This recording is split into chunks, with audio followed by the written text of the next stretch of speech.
Bienvenidos a Derecho a tus Oídos, el podcast de Fundación Pro Bono. Iniciamos hoy la segunda temporada de este programa, un espacio dedicado al análisis y difusión de temas jurídicos relevantes para nuestra comunidad legal. El capítulo inaugural de esta temporada aborda una materia de alta complejidad y sensibilidad social: negligencia médica. Y para analizar lo que se entiende por negligencia médica, cuál ha sido su tratamiento jurisprudencial y examinar la importancia y desafíos del patrocinio pro bono en esta área específica del derecho, tenemos grandes invitados. Por una parte nos acompaña Juan César Quer, socio del estudio jurídico Quer y Awid Abogados. Le damos la bienvenida, Juan César. Muchas gracias Pro Bono por la invitación, gracias Eva también. Y también nos acompaña Felipe Gutiérrez, asociado al estudio Gutiérrez, Bou, Jimeno y Asenjo. Bienvenido, Felipe. Muchas gracias, Eva, y muchas gracias a la Fundación por la invitación. Muy contento de estar aquí y de poder participar en este podcast. Bueno, vamos entrando entonces a nuestro tema de hoy día. Sería ideal que partiéramos con una conceptualización, ¿no?, de cómo se define, cómo se delimita la negligencia médica en la legislación y en la doctrina chilena, y también cuáles son los requisitos concurrentes para su configuración, cómo se va distinguiendo además de otros eventos adversos en la práctica médica. Quizás podríamos partir con Juan César. Bueno, yo creo que sería bueno empezar por señalar que no existe una definición legal de lo que se entiende o que se entiende por negligencia médica. Entonces, yo diría que el régimen de responsabilidad está bastante fragmentado en distintas leyes. Probablemente la más importante a tener presente es la Ley de Derecho y Deber del Paciente, que obviamente aplica para prestadores públicos, para prestadores privados, y tanto para prestadores individuales como institucionales, ¿ya? Y en el marco de esa ley, uno podría decir que la negligencia médica, o mejor dicho, en términos más amplios, responsabilidad médica, es o son las obligaciones que tienen los prestadores públicos y los prestadores privados cuando en el ejercicio de su profesión han causado algún tipo de daño al paciente. ¿Y qué daño? Bueno, ahí tienen que ver también con los requisitos. Entonces, más allá de si estamos hablando de un régimen de prestador público o privado, los regímenes generales de responsabilidad se van a mantener en estos casos, dado que no hay un procedimiento especial, sino que esto en general se ve como un juicio ordinario. La persona va a tener que definir, el abogado en este caso, si es que esto se dio, por ejemplo, en un régimen privado, probablemente un régimen contractual. Si se dio ante un órgano del Estado, ante un hospital, probablemente un régimen de falta de servicio, es decir, una responsabilidad extracontractual especial, donde además tendría que, obviamente, mirar muy de cerca la Ley 19.966, que establece, obviamente, lo que es la falta de servicio. Y dependiendo del régimen que ocupe, y si hay duda, sin duda que lo más recomendable es demandar por ambos regímenes, uno en subsidio del otro, y aplicar lo que se vio en la universidad, ¿cierto? Que exista culpa, que existan daños y que exista causalidad, ¿ya? Y eso en general va a ser obviamente bien transversal en la responsabilidad contractual y en la extracontractual, con obviamente las diferencias de cada uno, con la prescripción distinta, con cargas probatorias distintas, pero en general va a ser eso, ¿ya?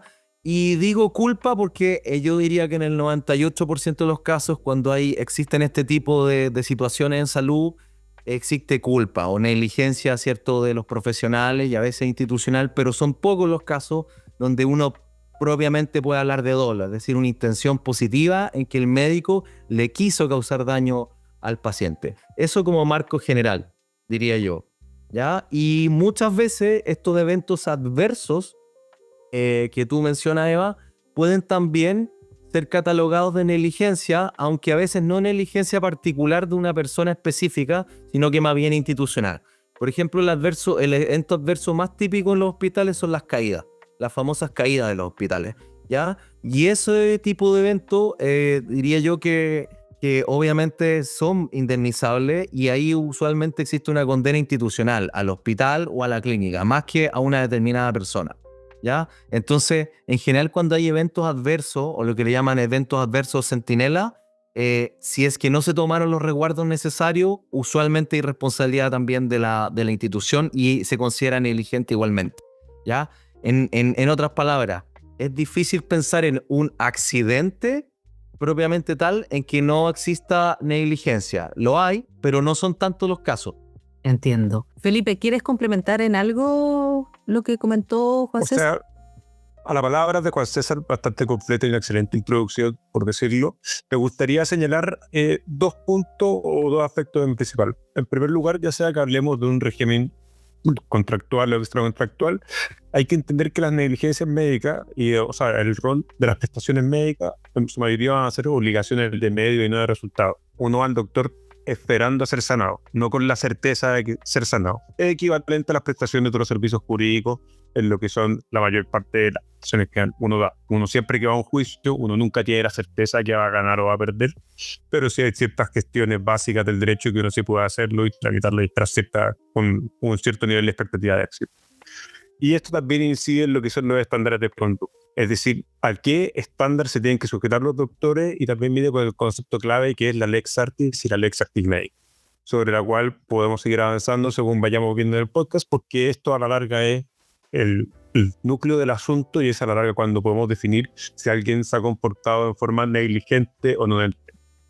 Lo segundo que también me gustaría tomarme las palabras de Juan César es cuando él habló de los eventos adversos o estos eventos centinela. Pasa que, así como a modo anecdótico, pero yo el otro día revisando unos aspectos de un juicio que estamos tramitando, llegué a una definición en inglés que se conocen como los nether events. Los eventos, no logré encontrar la definición en el español, pero son los eventos del nunca jamás. Sí.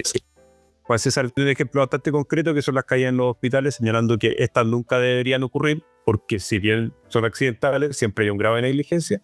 Y uno de estos papers que estaba revisando decía que existen 137 o más de 150 tipos de events, de eventos de nunca jamás, y que son errores o negligencias que se cometen en los hospitales día a día que no deberían ocurrir. Y errores tan básicos como, por ejemplo, le amputaron la pierna equivocada. Todos hemos alguna vez escuchado un tipo de caso de ese estilo. Hubo una transfusión de sangre de tipos diferentes. También existen. Y son estas las prácticas médicas que va definiendo estos tipos de eventos y que a la larga nos crean los casos de negligencia médica más básicos y más fáciles que eventualmente se pueden tramitar y sobre los cuales se puede ir bien. Obviamente que después uno va decantando y dependiendo de la complejidad del caso va viendo casos cada vez más complejos y hay algunos que prácticamente se encuentran en lo que podemos denominar zonas completamente grises. Y sigo contigo entonces, Felipe, ahora ya entrando en el probatorio de todo este tipo de juicios, ¿no?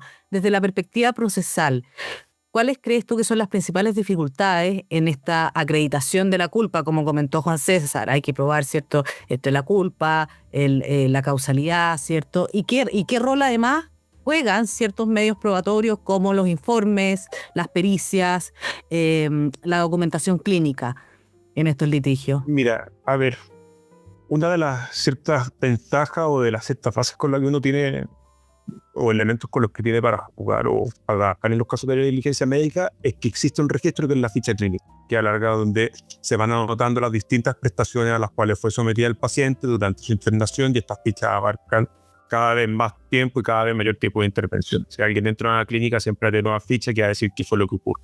Y es esa la ficha que a la larga nos constituye y nos da la pauta sobre la cual hay que investigar y sobre la cual uno empieza a trabajar. Entonces es ahí donde uno va a poder buscar si se cometieron o no se cometieron errores, pero a la larga la pregunta particular del caso es cuáles fueron los errores que se cometieron. Y ahí hay un problema de que existe una cierta simetría, por así decirlo, porque ocurre en que un equipo médico que atendió a un paciente siempre va a decir que lo hizo todo bien. Entonces, por eso que entra en un lugar importante el rol del testigo experto o el informe propiamente tal, que sea alguien que capaz de observando la ficha clínica o que sea capaz de observando al paciente en cuestión y los efectos adversos que ha tenido el tratamiento NEP, pueda decir que ese tratamiento en particular o esa intervención fue llevada a cabo de una forma negligente. Juan César, ¿algo que agregar? Sí, yo creo que sobre esos 2 puntos yo diría claramente que justamente la ficha clínica y los peritajes son el medio de prueba más relevante. Y sobre la ficha diría yo que se ha generado el problema en que muchas veces está incompleta y que obviamente no existe en general en la ficha un reconocimiento de responsabilidad, porque obviamente si bien ellos la hacen, es de propiedad del paciente, pero es construida íntegramente por el hospital o por la clínica. Entonces, nos ha pasado en muchos juicios que lamentablemente uno pide la ficha clínica antes de presentar la demanda y luego en la fase de prueba presentan una ficha más completa, con nuevos antecedentes, con, por ejemplo, con las hojas de enfermería, por ejemplo, con los consentimientos informados que originalmente no entregaron. Y ahí vienen algunas sorpresas que me parece que no está bien, porque obviamente cuando uno pide la copia de la ficha deberían entregarla completa. Y respecto a los peritajes, sí me parece que lo más complejo es que, y yo creo que hay que ser súper honesto, en que existe una cierta hermandad malentendida de los médicos, incluso de médicos que pertenecen a la nómina de peritos de la Corte de Apelaciones respectiva. Y en consecuencia, muchas veces tratan o hacen mucho esfuerzo por no encontrarle la culpa al médico. Y a veces, a pesar de que ellos juren desempeñar fielmente el cargo, no se trata de que algunas veces puedan omitir o mentir derechamente, sino que creo que hay un enfoque promédico por parte de los propios médicos, ¿ya? Entonces eso uno lo ve en peritaje mucho.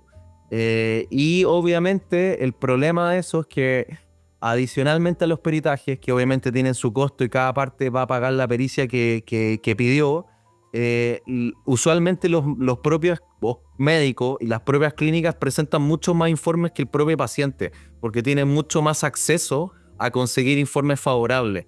Entonces se genera una especie de caudal probatorio mucho más amplio y mucho más fácil para los médicos, ¿ya? Y obviamente, bueno, en Chile no existe una carga dinámica de la prueba en materia de salud, como si, por ejemplo, se estableció la ley del consumidor, que la han aplicado pocas veces los juzgados de policía local, pero al menos formalmente existe. Entonces, a mí me parece que no existe una igualdad de armas material en los juicios de responsabilidad médica en términos generales. Sí formal, pero no material. Justamente y principalmente porque la ficha clínica la construyen ellos. Y segundo, porque las nóminas de perito, me parece a mí que hay que ser un poquito más riguroso en las cortes de apelaciones con quiénes son los peritos. Esa diría yo que son los principales problemas. Está lleno de peritos que tuvieron algún tipo de vínculo con alguna clínica que está involucrado, o algún tipo de amistad, pero no cercana, pero algo que influye que desequilibre la balanza. Y eso me parece bien preocupante, ¿ya? Y creo que esos son los dos principales desafíos. Gracias, Juan César. Y ahí no tenemos forma de que haya alguna institución que sea imparcial al respecto para poder realizar las pericias. Es complicado, porque los informes que están fuera de las cortes de apelaciones son los informes del Servicio Médico Legal. Y la verdad es que justamente también hay problemas con el Servicio Médico Legal. Está lleno de causas en que el Servicio Médico Legal le piden informes y responden los oficios diciendo que no tienen tiempo para hacerlo, o veces que analizan un caso de 1000 páginas y lo analizan en una página de informe señalando que no se ve mayor disconformidad con la lex artis médica.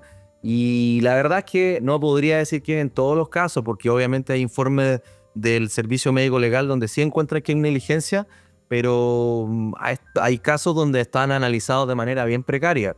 Entonces, hoy día no diría yo que hay una institución que pueda garantizar eso, ya más allá de los esfuerzos que tiene una parte, el demandante o el paciente, para conseguir informes privados de buena calidad, ¿ya? O que obviamente cuestionar y hablar con el perito de la audiencia de reconocimiento para que trate de ser objetivo, ¿ya? Incluso anécdotas, pero por ejemplo casos donde el peritaje lo pide uno, ¿ya? Y las reglas son claras, el perito no se diese comunicar más allá de la audiencia con los otros abogados ni con las partes, pero que recibió información, por ejemplo, de una de las partes o habló incluso con el médico, ¿ya? Incluso cuando era el perito que había pedido la designación de ese peritaje el paciente. Y eso es problemático, ¿ya? Porque en el fondo no están acá en un club de amigos, sino que están en un peritaje ordenado por la corte o por el tribunal. Y ese rol del perito me parece que no se ha entendido bien, porque hoy día cualquier persona que presente su título puede básicamente ser perito. Entiendo. Y ahora movámonos un poco al contexto de los casos pro bono, ¿no? Porque si tenemos estas dificultades en los casos que no son pro bono, ¿cómo lo vamos abordando desde aquellos casos que, y la experiencia además que tengamos en causas que han sido derivadas de la fundación? Felipe, tú estás con una causa donde te aproximaste también a esta materia, ¿cierto?, de la negligencia. Si quieres nos puedes comentar un poquito sobre esto. Uy, me encantaría comentar, pero pasa que estamos a punto, tenemos conciliación en 2 semanas más y después termino probatorio, así que no me encantaría avanzar demasiado, no vaya a ser que la contraparte esté escuchando. Pero, a ver, a modo genérico y en forma especial, y dentro de lo que podría explicar del caso sin adelantarles demasiado. A nosotros, bueno, se nos llegó este caso por la fundación y no lo llamaría como utilicé la nomenclatura antes de un never event, de un evento de nunca jamás, pero sí es un evento en donde una vez que empezamos a revisar la ficha clínica y en que empezamos a enterarnos y conocer del caso, nos dimos cuenta de que existieron negligencias graves y que existen aspectos de criterio en que el hospital falló derechamente. O sea, uno empieza a revisar y, si por así decirlo, el sistema tiene una serie de salvaguardas para que no ocurran casos. Todas las salvaguardas que existían en el nuestro no se respetaron. Y es por eso que se construye este caso en particular y que a la larga significa que una guagua que va a tener que vivir con secuelas de la negligencia por el resto de su vida, que tanto para ella como para sus padres va a ser súper difícil. En este sentido, hemos tenido suerte en distintos aspectos, pero me gustaría recalcar dos. El primero de ellos fue de que, bueno, no puedo decir afortunadamente porque siempre son situaciones que humanamente son desgastantes, pero logramos encontrar una sentencia de hace un par de años en la Corte Suprema de un caso bastante similar que nos tendió una hoja de ruta. Entonces con eso nosotros ya sabíamos y ya sabemos más o menos dónde va, cómo apuntar el caso y cuáles son los aspectos principales, y esto nos ha podido apoyar mucho. Y lo otro que hay, que el año pasado también, no con ocasión de una falta de servicio, porque no era del sector público, sino que fue del sector privado, se dictó una sentencia histórica contra la clínica Endisa por unos procedimientos de parto. Y los efectos de esa sentencia y también lo que ha sido el tratamiento de la prueba pericial, especialmente el tratamiento de la prueba de los perjuicios, nos fue una guía súper útil para poder nosotros definir nuestra contienda indemnizatoria. Porque es un tema que no hemos tratado hasta ahora, pero el problema de las negligencias médicas es que sus efectos se predican hacia el futuro.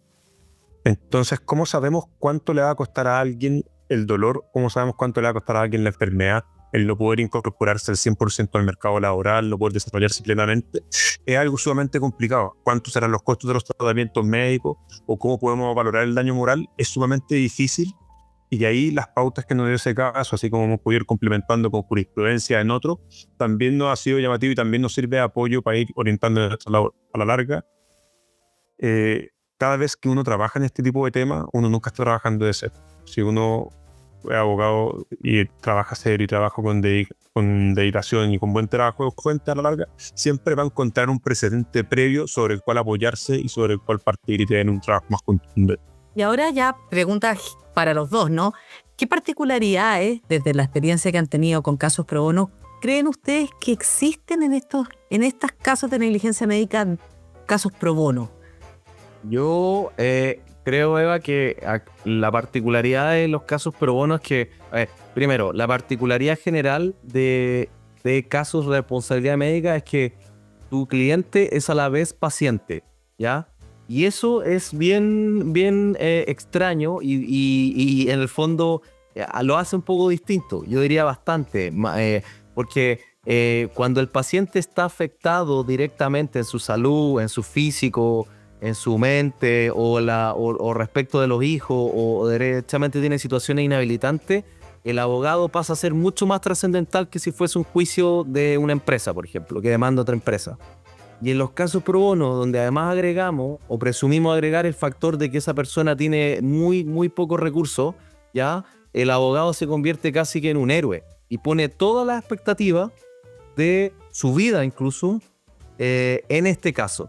Entonces eso es como diría que una particularidad, y obviamente es gratificante cuando se llega a una sentencia favorable, y cuando no, cuando existe algún tipo de obstáculo en el camino también da un poco más de pena y más lata, porque la gente tiene puesta esa expectativa. A veces incluso, yo siendo objetivo, creo que más allá de lo que le corresponde al propio demandado, ¿ya? Porque el demandado debiese responder por eso, pero hay veces que las personas, no solo el cliente pro bono, pero muchas veces también el cliente pro bono, todos los males que le ocurrieron después y que no están estrictamente relacionados a lo que pasó, los enfoca con una visión túnel en ese caso. Entonces pone toda su expectativa de vida en este caso, ¿ya? Y eso me parece que es como una particularidad de casos pro bono de responsabilidad médica, sobre todo obviamente los más graves, ¿ya? Y en general los casos de la fundación en negligencias médicas son casi todos muy graves, ¿ya? Acá en la fundación no hay, digamos, casos, o sea, para cada paciente su caso es más grave, pero hay que ser más objetivo en decir que, no sé, pues, casos de una persona tetrapléjica es más grave que una persona que tuvo una cicatriz en la cara, o algún caso estético, en fin, ¿te fijas? Entonces, esa creo que es la principal particularidad de que nosotros, Felipe, yo y otras oficinas también, que puedan tramitar causas pro bono. Perfecto. ¿Algo que agregar, Felipe, a lo que comentaba Juan César? Comparto con Juan César el comentario de que a la larga el patrocinado pro bono no es solamente un patrocinado a un paciente. Nosotros no solamente se nos pide pro bono y nos pide nuestras obligaciones con nuestro pro bono, hacerlo bien jurídicamente, también humanamente son casos que requieren cuidado especial, atenciones especiales. Si uno tiene un cliente empresa, uno le puede decir al cliente empresa, oye, pasa esto, todo otro, uno puede ser frío, puede poner el número. Con los clientes pro bono hay que tener esa delicadeza y esa calidad especial que a la larga es una de las razones por las cuales todos entramos a estudiar Derecho. No hay nadie que entra a estudiar Derecho pensando en ser el gran defensor de grandes compañías. Todos nos imaginamos a sus veces defendiéndose a una persona en concreta, en particular, poder llegar a las causas, y eso también hace que el trabajo pro bono en estos temas de responsabilidad médica sea igual o más bonito que, o sea, igual lo bonito y tanto más o más gratificante que en otras áreas del derecho que uno podría participar. Y ya para ir cerrando, ¿no? Desde su experiencia, como consejo, ¿cuáles creen ustedes que entonces que es el camino que debe recorrer una persona afectada desde lo legal, vías administrativas iniciales, más recomendables que debe empezar una persona que cree que fue víctima de negligencia médica? ¿Qué tipo de asesoría, qué tipo de documentación que tiene que tener? En fin, ¿cuál sería el consejo? El principal es que usualmente diría yo que cuando las personas intuyen que hay un problema o que hay un error, diría yo que usualmente lo hay, ¿ya? Muchas veces lo intuyen, otras veces hubo algún tipo de soplo de alguien del hospital. No está lleno de casos donde la persona decía, oiga, bueno, esto salió mal, ¿será que pasó esto? Pero pasó que la enfermera o la TENS le dijo, ¿sabe qué? Se mandaron una embarrada con usted o con su hija. Y usualmente en esos casos hay algo que huele mal y hay que perseguirlo, ¿ya? Y ahí es lo primero, saber que puede existir un problema. Y el segundo paso, me parece importante, ese es como un tema para el paciente. Y el segundo caso o el segundo punto sería buscar un abogado que en el cual la persona confíe y en el cual obviamente ojalá que pueda hacer un due diligence o algún tipo de revisión del abogado, porque la verdad es que en este tipo de casos, yo sé que este es un podcast para abogados, pero también sirve como consejo / no sé, advertencia, entre comillas. Hay muchos abogados que ven estos casos y los dejan botados, ¿ya? Los dejan botados y la persona queda en la mitad del camino y les prometieron muchas cosas porque querían, no sé, cobrar una cuota inicial, pero este tipo de casos usualmente duran mucho tiempo, usualmente duran más de 4 años, salvo que tenga uno la suerte tal vez de cerrarlo en mediación, ¿ya? Pero eso serían como las dos recomendaciones y obviamente para el abogado, dado que ya obligatoriamente va a ir a mediación, tal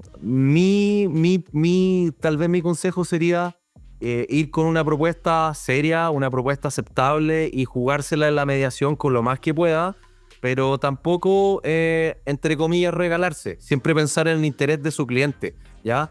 Porque hay veces que el propio abogado quiere cerrar esto antes, ¿ya? Y por eso le dice al cliente, ¿sabe qué? Este acuerdo es súper bueno porque el abogado va a cortarse tal vez su tajada. El cliente tiene que saber que si es que no llegan a acuerdo, después hay que demandar y hay costos asociados, y eso está bien. Pero me parece que la decisión final informada tiene que ser del cliente, del paciente, ¿ya? Y no centrar todo esto en que los abogados terminen esto rápido, ¿ya? Y ahí está un tema, perdón que me extienda, pero está el tema de la complejidad de cerrar esto antes, Eva, porque muchas veces el interés tal vez del abogado demandante es cerrar esto antes, porque así no tiene que demandar, pero el interés del demandado o del abogado reclamado es que esto no se cierre en mediación, es alargar esto porque así le cobra más a la clínica o al médico, y ahí hay un problema, porque ese abogado está con conflicto de interés entre lo que realmente quiere su cliente y lo que quiere él, ¿ya? Y ese es un problema bien grave. Y ahí la verdad es que hay que tratar de, no sé, no tengo la certeza bien claro de lo que hay que hacer, porque tampoco uno puede hablar con pasarse por el alto a ese abogado, ¿cierto? Pero se genera una dinámica bien extraña en las mediaciones y a veces en los acuerdos. Hay casos, está lleno de casos que se podrían cerrar antes, ¿ya? Pero no se cierran, y yo creo que por mala voluntad de abogados. Entonces, si queremos tener una cuestión más colaborativa y hacerle bien al cliente, diría yo, ojalá que esto se pudiera cerrar en muchos más acuerdos, ¿ya? Esos serían como mis consejos para los que quieran tomar caso o para los que estén desde la otra vereda. Perfecto. ¿Ya? Felipe. Viéndolo desde la perspectiva y dirigido esto probablemente al abogado de la Fundación Pro Bono que escuché en el podcast, yo creo que cuando se derivan casos de diligencia médica o la gente está viendo o se le acerca a alguien para tomar un caso, el primer paso vendría a ser, como señalé antes, solicitar la ficha clínica. Probablemente para los abogados una ficha clínica sea bastante difícil de leer y entender, pero ya en función de eso uno empieza a mover sus redes, empieza a ver sus contactos y con eso empieza el análisis de la ficha y empieza a levantar cuáles son las... Como señaló con César, muchas veces estas negligencias vienen ya advertidas desde el hospital, desde la clínica. Alguien dice, oye, aquí pasó algo malo, aquí pasó algo raro. Probablemente esa persona después va a desaparecer entre un mar de gente que nunca va a poder ser llamado como testigo. Pero ese primer soplo, unido a una ficha clínica, que unido al rol de un buen abogado que usa sus contactos y consigue al menos una revisión por un doctor competente, va a permitir empezar a elaborar y poder levantar un caso que a la larga lleva un buen término. Así que eso consideramos que son dentro de los primeros pasos. Y lo otro también concuerdo con Juan César de que uno siempre tiene que ser honesto con los patrocinados de que los procesos en sí son largos. Lamentablemente en Chile los juicios están durando aproximadamente 5 años si es que se tramita en región, y un trámite rápido en región para que después llegue rápido a la Corte Suprema podrían ser de 8 a 10 en Santiago. Entonces eso también hay que siempre informárselo a los clientes, especialmente en función de cómo van siendo las distintas salidas alternativas. Porque prometerle a alguien con un grado de incerteza una recompensa a 10 años en comparación con una buena oferta de mediación que podría darse antes, claramente algo que estamos obligados a hacer y a tomarlo y informarlo correctamente para que el cliente pueda tomar la decisión más informada al respecto. Sin duda se trata de una temática que se puede discutir por mucho más del tiempo que teníamos destinado para este episodio, y queremos extender entonces nuestro más sincero agradecimiento a Felipe, a Juan César por haber estado con nosotros. Juan César Quer, socio de Quer Abogados, muchas gracias, y también Felipe Gutiérrez, asociado de Gutiérrez Bou, Jimeno y Asenjo. Agradecemos también a ustedes, nuestros auditores, por acompañarnos en esta emisión. Su interés nos motiva a continuar con esta labor de difusión jurídica. Les recordamos que para más información sobre el trabajo que realiza la Fundación y la forma de acceder a patrocinio legal gratuito o colaborar como abogado voluntario, pueden visitar nuestro sitio web www.probono.cl y todas las redes sociales, porque estamos en prácticamente todas. Es importante señalar que el contenido de este podcast tiene fines informativos, educativos y no constituye asesoría legal particular para casos específicos. Los esperamos en nuestro próximo episodio de Derecho a tus Oídos, donde continuaremos explorando temáticas legales de interés para todos. Hasta entonces.